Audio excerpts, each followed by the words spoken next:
जिल्हा परिषद व नवोदय विद्यालयाचा ढिसळ कारभार जनतेसमोर।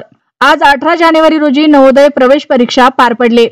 जिल्हा परिषद प्रशाला व नवोदय विद्यालयाची ढिसाळ कारभार विद्यार्थ्यांना चक्क थंडगार फरशीवर बसून परीक्षा द्यावी लागत असल्याचा प्रकार आज जिल्हा परिषद केंद्रावर पाहायला मिळाला।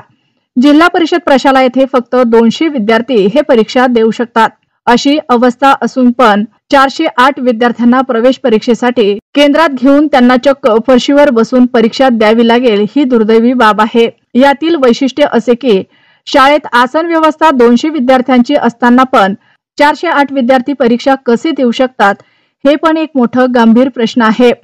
आज 200 विद्यार्थ्यांनी जमिनीवर बसून परीक्षा दिली, पण त्यांचं भवितव्य काय राहणार त्याच्याकडे पण पाहण्याची तितकीच गरज आहे।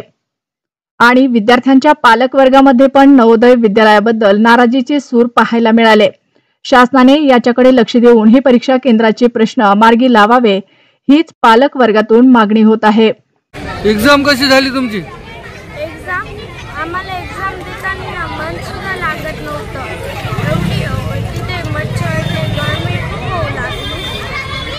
देशमुख चंद्रकांत, माझा मुलगा इथं हॉल क्रमांक 12-13 मध्ये आहे आणि जेव्हा मी माझ्या मुलाला हॉलमध्ये बसवायला गेलो असता त्या हॉलमध्ये एवढी घाण होती की अक्षरशः मी स्वतः माझ्या मुलांना आम्ही स्वतः साफ करून ती बसवलं आणि संबंधित हेडमास्टरला आम्ही बोलवलं तर हेडमास्टर म्हणले आहे घाण बघत। नंतर मी शिक्षण अधिकारी काटे यांना कॉल केला, एकही कॉल काटे सरांनी उचललेला नाही। शिक्षण अधिकारी जर कॉल उचलत नसतील आमच्यासारख्या पालकाची आणि आज ही परीक्षा त्यांची एवढी जबाबदारी त्यांच्यावर असती मग शिक्षण अधिकारी हलगर्जी करतात असं माझं स्पष्ट मत आहे। मी ज्ञानराज बागल, आज इथं नवोदयची एक्झाम असते वेळेस नाही का इतर जी व्यवस्था आहे म्हणजे जे कोणी कर्मचारी असतील झडपी शाळेची तर इथं काही जे वरचे मजले आहेत बेंच तिथं चांगली सुविधा आहे बसण्यासाठी, पण जे बांधकाम विभागामध्ये काही ज्यांनी ते नंबर टाकले आहेत खोली क्रमांकमध्ये ते एका वर्गामध्ये जसं की जनरली 20 ते 25 विद्यार्थी पाहिजेत एक्झाम देण्यासाठी, तर एका हॉलमध्ये इथं जवळपास कमीत कमी 35-40 विद्यार्थी कोंबले तिथं। दुसरी गोष्ट इथं बसण्याच्या वेळेस सुविधा काही नाही विद्यार्थ्यांसाठी,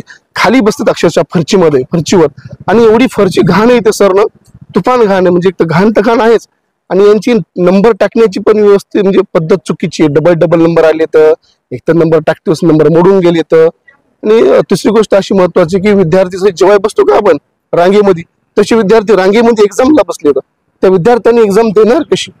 आणि चौथा मुद्दा असा आहे की आता जनरली घरी पण प्रत्येक विद्यार्थी नाही बसणार, पण बरेच घरी विद्यार्थी सध्या बेंच आणि खुर्चीवर अभ्यास करत आहेत, तर इथं खाली बसवले आम्ही एक्झामला, ठीक आहे ते बसू द्या काय अडचण नाही, पण एवढं डिस्टन्स राहायला पाहिजे ना। 2 विद्यार्थी मधला कमीत कमी 4 फीट ते डिस्टन्स राहायला पाहिजे।